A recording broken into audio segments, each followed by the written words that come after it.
भक्तों, स्वयं भगवान श्री कृष्ण ने बताया है कि कौन से वृक्ष घर में लगाने शुभ होते हैं, जिन्हें घर में लगाने से अकाल मृत्यु भी नहीं होती और परिवार में सुख समृद्धि बनी रहती है और घर में माता लक्ष्मी का वास होता है।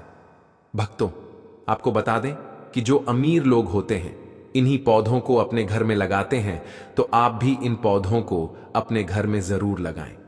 भक्तों, एक समय की बात है, एक बार देवी रुक्मणी भगवान श्री कृष्ण से कहती हैं, हे प्रभु, कृपया आप मुझे यह बताइए कि मनुष्य को किन किन वृक्षों का रोपण करना चाहिए। कौन से वृक्ष भवन के सामने लगाने चाहिए जिससे दरिद्रता दूर हो और शत्रु रोग, भय, भूत, पिशाच आदि संकटों से बचने के लिए कौन से वृक्ष भवन की सामने लगाने चाहिए। भगवान श्री कृष्ण मुस्कुराते हुए कहते हैं, हे देवी रुक्मणी, तुमने आज समस्त मानव जाति के कल्याण के उद्देश्य से अत्यंत महत्वपूर्ण प्रश्न किया। इस संसार में वृक्षों का बहुत बड़ा योगदान है। वृक्ष सदा ही पूजनीय है, किंतु आज तुमने उचित ही प्रश्न किया है कि सामने कुछ खास वृक्षों को लगाना बहुत ही शुभ फल प्रदान करता है। वृक्ष तथा पौधे घर की सुंदरता को बढ़ाते हैं, साथ ही यह वातावरण को शुद्ध रखते हैं। वृक्षों से सकारात्मक ऊर्जा का संचार होता है, जो मनुष्य के जीवन के लिए अत्यंत आवश्यक है। वृक्ष नकारात्मकता को कम करके वातावरण को अधिक सकारात्मक बनाने का कार्य करते हैं। घर के सामने पेड़ पौधे लगाने से घर में सुख समृद्धि आती है। साथ ही यह पेड़ पौधे कई प्रकार के वास्तु दोषों को नष्ट करते हैं। घर के आंगन में खड़े वृक्ष देवताओं के समान घर की रक्षा करते हैं। भक्तों, भगवान श्री कृष्ण कहते हैं, हे देवी, भवन के पास कौन से पौधे लगाने चाहिए और कौन से नहीं, इसके बारे में बताने से पूर्व मैं तुम्हें एक प्राचीन कथा सुनाता हूं, जिससे तुम्हें समझ में आ जाएगा कि वृक्षों तथा पेड़ पौधों का भवन के पास लगाना कितना शुभ होता है और कौन से पौधे भवन के पास लगाने से दुख एवं दरिद्रता आती है। हे देवी रुक्मणी, तुम इस कथा को ध्यान से सुनना, और जो भी मनुष्य इस कथा का स्मरण करता है उसके सैकड़ों पाप नष्ट हो जाते हैं और उसकी दरिद्रता का नाश होता है। तब देवी रुक्मणी कहती हैं, हे प्रभु, मैं इस कथा को अवश्य ध्यान से पूरा सुनूंगी, कृपया मुझे आप कथा सुनाएं। तब भगवान श्री कृष्ण कहते हैं, हे देवी, पूर्व काल की बात है। मध्य देश में एक अत्यंत शोभायमान नगरी थी। उस नगरी में गोपाल नाम का वैश्य अपनी पत्नी सुमित्रा के साथ निवास करता था। गोपाल भगवान विष्णु का भक्त था और वह नित्य भगवान विष्णु की पूजा करता था। गोपाल की पत्नी सुमित्रा भी गृह कार्य में दक्ष थी। घर में धन धान्य की कोई कमी नहीं थी। भगवान की कृपा से उसके पास सब कुछ था। इस प्रकार से अनेक दिन बीतने के पश्चात गोपाल की जो पत्नी थी, जिसका नाम सुमित्रा था, उसने अपने आंगन में कुछ वृक्षों का रोपण किया और नित्य उन वृक्षों को जल चढ़ाकर उनकी सेवा करने लगी। सुमित्रा को वृक्ष रोपण का ज्ञान नहीं था। उसे जो वृक्ष प्रिय लगे उन्हीं वृक्षों का रोपण उसने किया। जो वृक्ष अशुभ होते हैं उन्हीं वृक्षों का रोपण उसने अपने घर के आंगन में कर दिया, जिस कारण से उस वैश्य गोपाल को व्यापार में काफी सारा घाटा होने लगा। उसके घर में रोज कलह होने लगा। पति पत्नी में बार बार वाद विवाद होने लगे। उन दोनों के जीवन में अनेक कठिनाइयां आने लगी और धीरे धीरे गोपाल का सारा व्यापार डूब गया और उसका सारा धन भी नष्ट हो गया। अब गोपाल के पास अनाज भी खरीदने के लिए पैसे नहीं थे। वे भूखे ही रहने लगे, जिससे क्रोधित होकर उसकी पत्नी भी गुस्सा करने लगी। वह अपने पति को कोई काम करने के लिए कहती। फिर गोपाल काम मांगने के लिए गांव में घूमने लगा, लेकिन उसे कहीं पर भी काम नहीं मिलता था। उसने आकर अपनी पत्नी से कहा, हे भद्रे, मुझे तो कोई भी काम नहीं दे रहा है। अब मैं कहां पर काम खोजने जाऊं। दोनों ही पूरी तरह से उदास हो गए थे। दोनों के पास कोई उद्योग करने के लिए कुछ नहीं था। गोपाल ने अपनी पत्नी के सारे गहने भी बेच डाले और जो कुछ भी धन मिला उसी से पेट भर लिया। इस प्रकार अशुभ वृक्ष लगाने के कारण दोनों के ही जीवन में घोर दरिद्रता और संकट आने लगे, किंतु वे दोनों ही बात को नहीं जानते थे। भगवान विष्णु और देवी लक्ष्मी बैकुंठ लोक से अपने भक्तों की इस दुर्दशा को देख रहे थे। तब देवी लक्ष्मी ने भगवान विष्णु से कहा, हे प्रभु, क्या आप अपने भक्तों की सहायता नहीं करेंगे? गोपाल आपका बड़ा भक्त है, वह नित्य आपकी पूजा आराधना करता है। तब भगवान विष्णु कहते हैं, हे देवी, मैं अवश्य ही गोपाल की सहायता करूंगा, किंतु उससे पहले मुझे उसकी परीक्षा लेनी होगी। इसीलिए मैं स्वयं उसके घर पर जाकर उसकी परीक्षा लेता हूं। भगवान विष्णु एक साधु का वेश धारण करते हैं और पृथ्वी लोक पर प्रकट होते हैं। साधु रूपी भगवान विष्णु गोपाल के द्वार पर जाते हैं और याचना करने लगते हैं। तब द्वार पर आए हुए साधु को देखकर गोपाल उन्हें प्रणाम करता है और कहता है, हे साधु महाराज, पधारिए। इस गरीब के घर में आपका स्वागत है। मैं आपकी किस प्रकार से सहायता कर सकता हूं? साधु रूपी भगवान विष्णु कहने लगते हैं, हे महोदय, मैं तीर्थ यात्रा पर निकला हूं। विश्राम करने के लिए कोई जगह खोज रहा हूं। यदि आपको कोई कष्ट ना हो तो मुझे अपने घर में स्थान दे दो। मैं अनेक दिनों से भूखा हूं। कुछ भोजन भी प्राप्त हो जाए तो बड़ी कृपा होगी। साधु महाराज के ऐसे वचन सुनकर गोपाल कहने लगा, हे साधु महात्मा, आप अवश्य ही कोई पुण्य आत्मा दिखाई पड़ते हैं। आपके मुखमंडल पर बहुत तेज है। आपकी सेवा करने का मुझे सौभाग्य मिल रहा है। आपकी सेवा करके मुझे बड़ा आनंद मिलेगा। कृपया आप घर के भीतर चलिए। फिर वह साधु महाराज और गोपाल के घर के भीतर जाते हैं और विश्राम करने लगते हैं। गोपाल उन साधु महाराज की बड़ी सेवा करता है, किंतु उसके पास अन्न का एक दाना नहीं होता है। तो वह अपनी पत्नी से कहता है, हे प्रिय, घर पर जो साधु महात्मा आए हैं वे बड़े पुण्यवान दिखाई पड़ रहे हैं। हमें उनके भोजन के लिए कुछ उपाय करना चाहिए। मैं गांव में जाकर किसी से थोड़ा सा धन मांगकर लाता हूं। इतना कहकर वह गोपाल गांव में एक सेठ के घर पर जाता है और उस सेठ से थोड़ा सा धन देने की विनती करता है। किंतु वह सेठ उस गोपाल वैश्य को धन देने से इनकार करता है और कहता है, तुम्हारे पास तो फूटी कौड़ी नहीं है, तुम मेरा धन कैसे वापस करोगे? तब गोपाल कहता है, हे सेठ, कृपा करके आप मुझे थोड़ा सा धन दे दीजिए। मैं जल्दी ही आपको लौटा दूंगा। यदि मैं धन नहीं लौटा पाया तो आप मेरा घर ले लीजिएगा। गोपाल की बात सुनकर सेठ को उस पर थोड़ी दया आती है और वह उसे धन देते हुए कहता है, हे वैश्य, यदि तुमने धन नहीं लौटाया तो तुम स्वयं ही मुझे अपना घर सौंप देना। तब वह वैश्य गोपाल कहता है, हे सेठ, मैं वचन देता हूं कि यदि मैंने धन नहीं लौटाया तो मैं आपको मेरा घर सौंप दूंगा। गोपाल उस सेठ से धन लेकर बाजार से दूध, चावल, सब्जी, आटा, शक्कर आदि खरीद लेता है और लौटकर अपने घर आ जाता है। फिर वह अपनी पत्नी से कहता है, हे प्रिय, तुम उन साधु महात्मा के लिए भोजन बनाओ। फिर गोपाल की पत्नी सुमित्रा भोजन बनाती है और उन साधु महात्मा को भोजन परोस देती है। इस प्रकार गोपाल की भक्ति और निष्ठा को देखकर वे साधु महाराज बहुत प्रसन्न हो जाते हैं। भोजन हो जाने के पश्चात वे जाते जाते गोपाल से कहते हैं, हे वैश्य, मैं तुम्हारी भक्ति और आदर सम्मान से अत्यंत प्रसन्न हूं। तुम्हारी जो भी कामना है मुझे बताओ, मैं अवश्य पूरी करूंगा। तब गोपाल कहता है, हे महात्मा, आपका आशीर्वाद ही हमारे लिए सब कुछ है। किंतु मैं आपसे यह जानना चाहता हूं कि किस पाप के कारण मुझे दरिद्रता का दुख भोगना पड़ रहा है। हमने तो भगवान विष्णु की भक्ति की है, फिर हमारे जीवन में दरिद्रता क्यों आई है? इसका क्या कारण है? और इस दरिद्रता को दूर करने के लिए मुझे क्या क्या उपाय करना चाहिए? तब वह साधु महात्मा कहते हैं, हे वैश्य, मैं जब तुम्हारे द्वार पर आ गया था तभी मुझे यह तय हो गया था कि तुम्हारे जीवन में घोर दरिद्रता और संकट आए हुए हैं, क्योंकि तुम्हारे भवन के सामने जो वृक्ष है वही तुम्हारी दरिद्रता का कारण है। इसीलिए तुम इन वृक्षों को हटाकर उनके स्थान पर शुभ पौधों का रोपण करो। तुम्हारी पत्नी ने तुम्हारे भवन के सामने जिन वृक्षों का रोपण किया है वे अशुभ वृक्ष हैं, उन्हीं के कारण तुम्हारी ऐसी दुर्दशा हुई है। तब गोपाल कहता है, हे महात्मा, कृपा करके मुझे बताइए कि घर के सामने कौन से वृक्ष लगाने चाहिए जिससे घर में सुख समृद्धि हो, और कौन से वृक्ष नहीं लगाने चाहिए। कृपा करके आप मुझे विस्तार से समझाइए, मैं आपका बड़ा आभारी रहूंगा। फिर वह साधु महात्मा कहते हैं, हे वैश्य, ठीक है, अब मैं तुम्हें उन शुभ वृक्षों के विषय में बताता हूं जिन्हें घर के पास लगाने से शुभ फलों की प्राप्ति होती है। इसीलिए तुम ध्यानपूर्वक सुनो। हे वैश्य गोपाल, किसी जलाशय के समीप पीपल का वृक्ष लगाओ। पीपल का वृक्ष लगाने से जो फल मिलता है वह सैकड़ों यज्ञ के समान होता है। जब पीपल के पत्ते उस जलाशय में गिरते हैं तो वे पिंड के समान होकर पितरों को तृप्त करते हैं। इससे सभी प्रकार के पितृदोष समाप्त हो जाते हैं। जो मनुष्य नित्य स्नान करके पीपल को स्पर्श करता है वह सभी पापों से मुक्त होता है और कभी पराजित नहीं होता है।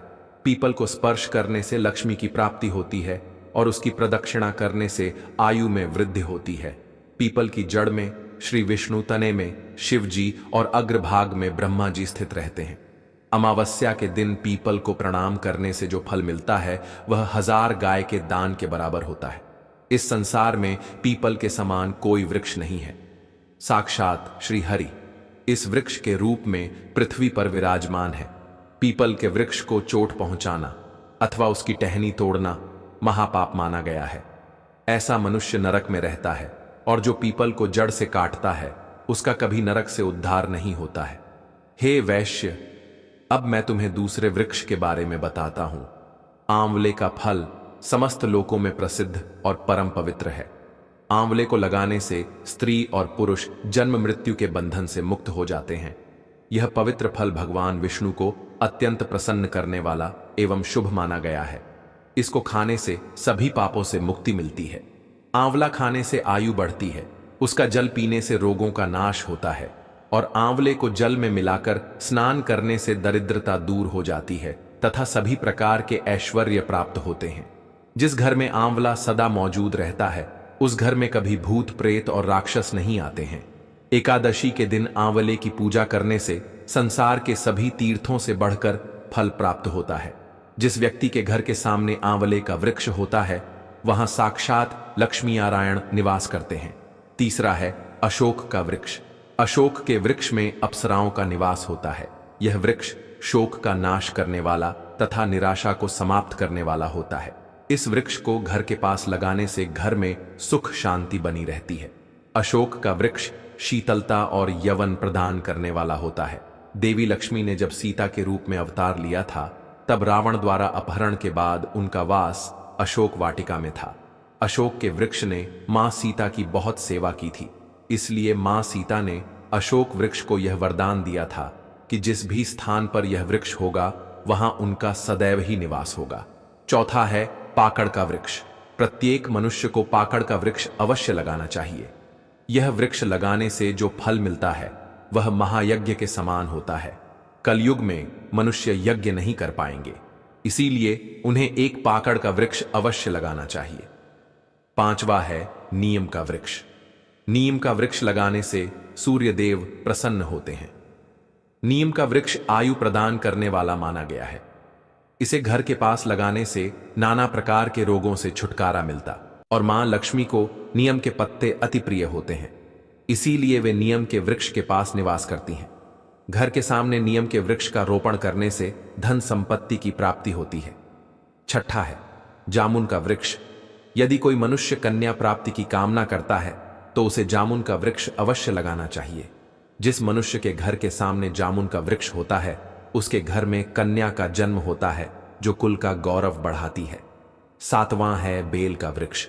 बेल के वृक्ष में भगवान शिव और गुलाब में देवी पार्वती का निवास है, इसीलिए अगर बेल के वृक्ष के पास गुलाब का पौधा लगाया जाए तो शिव पार्वती का आशीर्वाद प्राप्त होता है। उस घर में कभी दुख और दरिद्रता नहीं आती है। उस घर में कभी अकाल मृत्यु नहीं होती है और कोई स्त्री विधवा नहीं बनती है। आठवां है नारियल का पेड़।